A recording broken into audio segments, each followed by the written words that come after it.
last week. Well, we here at Buzzsaw, we love a good protest. You know, if it's done with positive and productive intentions, protests can shift the tide of a movement forever and change the entire landscape of what people talk about. They can open the hearts of even the most closed minds. And a couple of weeks ago in the Ukraine, some people really knocked it out of the park. On December 30th, protesters of all ages converged in central Kiev in the Ukraine for 30 minutes and held up mirrors and posters reading, "Who and what are you protecting?" to the police in reaction to the excessive and violent police response to a November 30th peaceful rally that took place in Independence Square. A great idea. You know, if you're out protesting police action and you know the police are going to be there lined up, hold up a mirror, show them who they are, make them look at themselves and look at the kind of, you know, insanity of what they're doing is. You know, I mean, you see like shots from the protests like this guy. I mean, clearly he doesn't want to look at himself in the mirror. I think it's a little, it's one thing when you have a group of students and they're yelling and they're saying you're bad or they show you a thing. It's a different when you really look at these pictures. It's different when, you know, someone who looks like your grandma is holding up a sign and saying, look what you've become. Look what you look like. By now, you've probably heard that President Viktor Yanukovych, under a lot of pressure from Russia, backed out of a highly anticipated trade deal with the European Union. And that triggered the protests that are now in their third month in Ukraine. Ukraine's economy, after all, is struggling, and many saw the agreement with the EU as a way out of the country's financial problems. But to write off the protests as purely a pro-EU movement would be oversimplifying. A Ukrainian journalist explains to Business Insider there's more to it than that. Most people are tired of total corruption in all spheres of life and the lack of justice and security officials' self-will. Since President Yanukovych was elected in 2010, he's been dogged by allegations of corruption and self-dealing. His support has plummeted across the country, but particularly in the West. See, a lot of Ukraine's political crisis boils down to geography. Those from the West mostly speak Ukrainian and want to join the EU. Those closer to Russia in the East tend to speak Russian and favor closer ties with, you guessed it, Russia. This map from the Washington Post's Max Fisher does a good job explaining. The colors in orange represent the northwestern portion of the country that didn't vote for Yanukovych in 2010. And that region, as illustrated by the stripes, is where the protests are concentrated. Protests that might be best summed up by this line in Ukraine's national anthem. Let's prove to everyone that we can be masters of our own fate. As Mikhail Saakashvili, Georgia's former president, writes in the Wall Street Journal, that is what Ukrainians seem to have been doing for these past weeks in the record freezing temperatures of the Eastern European winter. What they are seeking is the freedom to choose their way of life. Ukraine's parliament recently repealed a set of harsh anti-protest laws, and Yanukovych offered several government posts to opposition leaders, which they've rejected. He's currently on sick leave for respiratory problems and said he plans to return to work Monday. Hi there, I'm Darren Howard. And I'm Robert Nisbet. You're tuned in to Video Radio at Radio Free Canada. We're outside in downtown Kelowna. We have friends that showed up in the sunshine. We're so happy about that. It's a beautiful day. And it's a beautiful day for people rising up. Yes, indeed, a few kind of quasi-negative things have happened in the Ukraine. But holy smokes! Well, they're really serious about their revolution. I don't think it's a protest anymore. No. Just like Brazil, just like, you know, all around the world, people are fed up with their governments because basically they're being little banking lackeys and ignoring the entire problem. Yeah, passing those anti-protest laws doesn't seem to be working out very well. How'd that work out for you in Spain? But if the people are getting creative, catapults? Molotov cocktails? Wow, when the cops start throwing Molotov cocktails at you, you know you're going in the right direction. But we do want to keep things safe, okay? We're not promoting any of that kind of stuff in Canada. No, but the U.S. really shouldn't be meddling in the affairs of a European country anyway. You know, and actually stay out of it. The Ukraine can do its own thing. They're a first world country in their own right, but start paying attention to what the argument is. It's not about anarchy, it is all about responsibility. That's right. Okay, so the Ukraine, high on our list. Now what have we got? Well, you know, there was that very creative protest that the people did back in December when they were holding the mirrors up to show the police. Oh, yeah, that's right. Remember, if you want to show the cops what they are, get a mirror, and the cops couldn't handle it. Very interesting stuff. Okay, what do we got a clip for? Well, apparently there's a protest happened last week in New York during Fashion Week. Yes, to bring awareness to the people that died in the factories that collapsed in the fires in Bangladesh. And we're going to be inserting a joke later on about Cosmo not being able to keep its pants on, but just check this out. And here in New York City, activists gathered to protest New York's Fashion Week Thursday, demanding better wages and conditions for garment workers in Bangladesh. The demonstrators called for U.S. brands whose clothing was made in the Rana Plaza factory complex to compensate relatives of the more than 1,100 workers who died when the building collapsed last April. Michelle Flores of 99 Pickets spoke at the event. Fashion Week here in New York is a spectacle of luxury, and I think that there's a need to draw attention to where these clothes will get made. And it's really relevant, I mean, across the supply chain, whether you are an independent designer who can't afford to compete with the major companies and the major brands who will then send those designs abroad to be produced in factories where workers don't have a voice. Some of the brands who will be here this week are brands whose clothing was made in those factories where these tragedies happened in Bangladesh. The Illuminator Art Collective later projected images of the Rana Plaza collapse victims onto buildings in New York City. The protests came the same day as a new report detailing how garment factory owners in Bangladesh threaten and intimidate workers who try to form unions. Workers told Human Rights Watch they face sexist insults, death threats, physical attacks, and intimidation that forced them to resign after they tried to organize. But I am really appreciative of the way they're using art and culture to get people's thinking going, you know, maybe make them question their values. Yeah, fashion is just one of those things that gets underneath my skin because people spend thousands of dollars to impress people they don't know while they ignore 38,000 people dying every day when they don't have to. Yeah, well, but art and creativity is the way to go. Yeah. It really gets people's attention. It really helps make a difference. Speaking of making a difference. Ooh, good segue.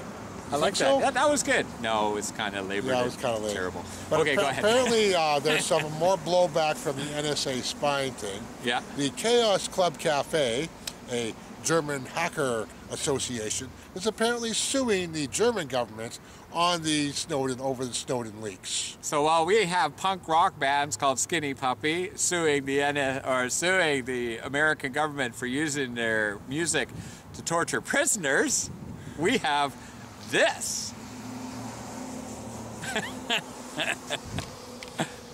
A leading organization of hackers is suing the German government over its alleged collaboration with the National Security Agency's surveillance programs. The German-based Chaos Computer Club, along with the International League for Human Rights, filed a criminal complaint with Germany's federal prosecutor Monday.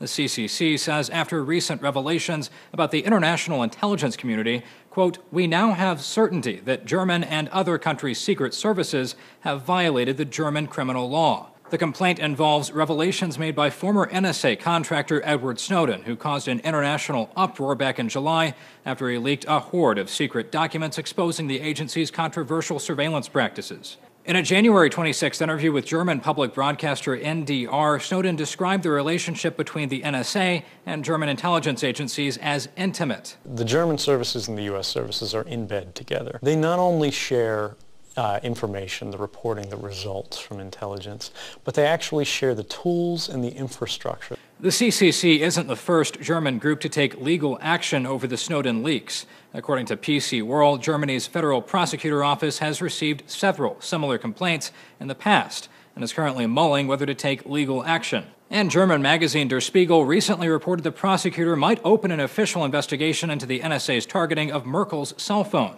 The magazine notes such an investigation would put further pressure on the already strained ties between the U.S. and Germany.